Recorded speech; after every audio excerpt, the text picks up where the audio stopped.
আউযুবিল্লাহি মিনাশ শাইতানির রাজিম। বিসমিল্লাহির রহমানির রহিম। আসসালামু আলাইকুম ওয়া রাহমাতুল্লাহি ওয়া বারাকাতুহু। প্রিয় বন্ধুগণ, আপনাদের আন্তরিক শুভেচ্ছা ও অভিনন্দন জানিয়ে শুরু করছি আজকের আয়োজন। বন্ধুরা, আজ থাকছে দ্বিতীয় পার্টটি হলো আধুনিক ইরানের শক্তি ও বর্তমান প্রভাব। ইসরায়েল আমেরিকা উত্তেজনার ভেতর কী করছে। প্রিয় বন্ধুরা, আজকের এই ডকুমেন্টারিতে আপনাদের সাথে আমরা আলোচনা করছি ইরানের শক্তি, এই শক্তির মূল উৎস ও বর্তমান যে মুসলিম বিশ্বে ইরানের যে প্রভাব, সে প্রভাব কেমন, ইসরায়েল এবং আমেরিকার মধ্যে যে উত্তেজনাকর পরিবেশ সেটি কেমন চলছে। বন্ধুরা, চলুন শুরু করি আজকের আয়োজন। প্রথম পর্বে আমরা ইরানের ইতিহাস, সভ্যতা ও বিপ্লবের পথ চলা দেখেছি। এখন প্রশ্ন, আজকের ইরান কোথায় দাঁড়িয়ে আছে? বিশেষ করে ইসরায়েল ও যুক্তরাষ্ট্রের সঙ্গে চলমান উত্তেজনার মধ্যে ইরান কি করছে?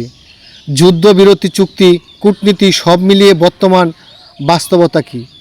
বিপ্লবের পর থেকে ইরান তাদের রাষ্ট্রনীতির মূল ভিত্তি হিসাবে স্বাধীন অবস্থান গ্রহণ করে। এই অবস্থান পশ্চিমা শক্তির সাথে সম্পর্কে জটিল করে তোলে।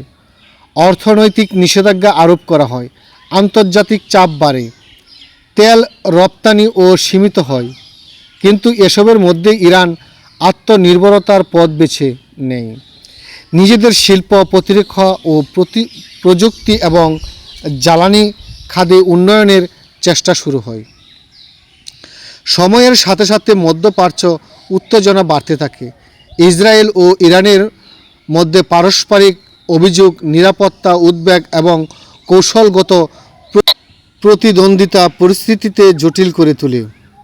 যুক্তরাষ্ট্র এবং এই সমীকরণের একটি গুরুত্বপূর্ণ অংশ হয়ে ওঠে।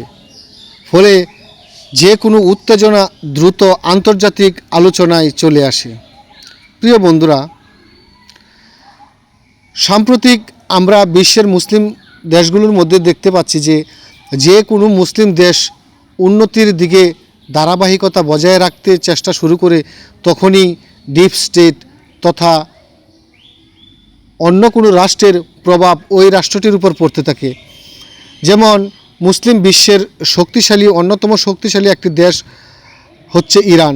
বর্তমান পরিস্থিতিতে ইরান অন্যতম শক্তির দিক থেকে একটি দেশ। সেই দেশটিকে কিভাবে দমিয়ে রাখা যায়, কিভাবে দাবিয়ে রাখা যায়, সেই পরিস্থিতি, সেই চেষ্টা করে যাচ্ছে মধ্যপ্রাচ্যে থাকা এক হায়না দেশ। সেই দেশটি তাদের নিজেরও না, যে ইসরায়েল, এরা হচ্ছে আমেরিকার সাথে বিভিন্ন বিধর্মীদের সাথে মিলে তারা মূল চেষ্টায় মুসলিম নিধন, মুসলমানকে কিভাবে তাদের দেশ থেকে দুর্বল করা যায়, সেটাই তাদের মূল চেষ্টা। প্রিয় বন্ধুরা, সময়ের সাথে সাথে মধ্যপ্রাচ্যের উত্তেজনা বাড়তে থাকে। ইসরায়েল ও ইরানের মধ্যে পারস্পরিক অভিযোগ, নিরাপত্তা উদ্বেগ এবং কৌশলগত প্রতিদ্বন্দ্বিতা সৃষ্টি হয়। সাম্প্রতিক সময়ে যুদ্ধের আশঙ্কা বাড়ার পর একাধিকবার যুদ্ধবিরতির আলোচনা সামনে আসে। কূটনৈতিক মাধ্যমে উত্তেজনা কমানোর চেষ্টা হয়। কিছু ক্ষেত্রে সীমিত চুক্তি বা অস্থায়ী সমঝোতার কথা বলা হয়। এ ধরনের চুক্তির লক্ষ্য ছিল সরাসরি সংঘাত এড়ানো এবং আঞ্চলিক স্থিতিশীলতা বজায় রাখা। তবে যুদ্ধবিরতির পরিস্থিতিতে সবসময় স্থায়ী হয়নি। উত্তেজনা আবার বেড়েছে, পাল্টাপাল্টি সতর্কতা এসেছে। বিশ্লেষকরা বলেন, এ ধরনের পরিস্থিতিতে উভয় পক্ষেই সরাসরি যুদ্ধ এড়াতে চায়, কিন্তু নিজেদের অবস্থানও ছাড়তে চায় না। ফলে উত্তেজনা ও কূটনীতির মধ্যে এক ধরনের ভারসাম্য তৈরি হয়। আলোচ্য বিষয় হচ্ছে, প্রিয় বন্ধুরা, ইদানিং যে যুদ্ধবিরতি ইসরায়েল, আমেরিকা এবং ইরানের মধ্যে চলছে, সেটা হচ্ছে আমেরিকা এবং দিকহারা হয়ে যাচ্ছে। তারা তাদের পরাজয় নিশ্চিত জেনেও মনের সান্ত্বনা দেওয়ার জন্য যে একটি যুদ্ধবিরতি করা যায়, কিভাবে যুদ্ধ থেকে পিছিয়ে থাকা যায়, সেটাই তাদের মূল চেষ্টা। আর দেখা গেছে যে যুদ্ধবিরতির নাম করে আমেরিকা এবং ইসরায়েল বারবার অন্য রাষ্ট্রের উপর আক্রমণ চালিয়ে গেছে। সেই পরিস্থিতিতে দেখে তা ইতিহাস সাক্ষ্য দেয় ইসরায়েল এবং আমেরিকা যুদ্ধবিরতির নাম করে হামলা চালায়। এরা হচ্ছে মুনাফেক। প্রিয় বন্ধুরা, এ সময়ে ইরানের অভ্যন্তরীণ পরিস্থিতি গুরুত্বপূর্ণ। নিষেধাজ্ঞার কারণে অর্থনীতিতে চাপ তৈরি হলেও ইরান অভ্যন্তরীণ উৎপাদন বাড়ানোর চেষ্টা করে। মূল কথা হচ্ছে ইরানের জনগণ যদিও মাঝে মাঝে বিদ্রোহ হয়, কিন্তু তারা যে কোনো পরিস্থিতিতে তারা আবার ঐক্যবদ্ধ হয়ে যায়, এক জামাতে চলে আসে, এক নীতিতে চলে আসে, এক নেতার অধীনস্থে তারা চলে আসে। প্রত্যেকটি দেশের মধ্যে যদি ইউনিটি থাকে, একতা থাকে, সে দেশ যত কঠিন পরিস্থিতিতে থাকুক সেখান থেকে ফিরিয়ে নিতে তাদের বেশি দিন সময় লাগে না। যেমন আজ আমাদের বাংলাদেশ যে একটি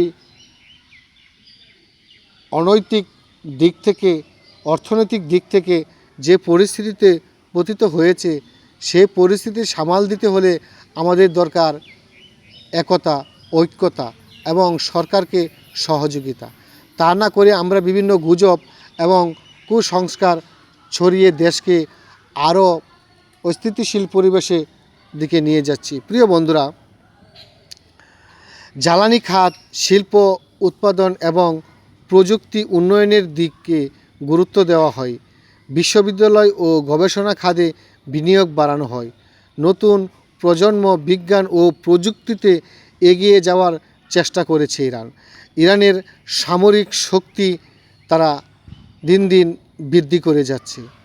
ইরানের সামরিক শক্তিগুলোর মধ্যে ইরানের যে সেনাবাহিনী, তারা পৃথিবীর অন্য দেশের সেনাবাহিনীর থেকে অনেক শক্তিশালী। তাই ইরানের মূল শক্তি হচ্ছে দেশের জনগণ, দেশের সেনাবাহিনী, আত্মশক্তি, ইমানি শক্তি। ইরানের মূল শক্তিই তারা আল্লাহ এবং আল্লাহর রাসূলের উপর ভরসা করে, ইসলামকে তারা মেনে নিয়েছে, ইসলামকে তারা লালন করে। তাই এই ইসলাম নিয়ে ইরানের মধ্যে যে শিয়া মতবাদ আছে, সে নিয়ে বিভিন্ন দেশের, বিশেষ করে আমাদের দেশের কথিত আলেমরা এ নিয়ে তর্ক বিতর্ক জড়ায়। মূল কথা হচ্ছে কে অন্যায়কারী আর কে অন্যায়, কার উপর অন্যায় করা হচ্ছে তার পক্ষপাতিত্ব না হচ্ছে যে কোনো লেভেলেই তারা ইসলামকে উপস্থাপন করে। ইরান যদি ইসলামের বাইরে হয়, কিন্তু তাদের উপর তো অন্যায় করা হচ্ছে।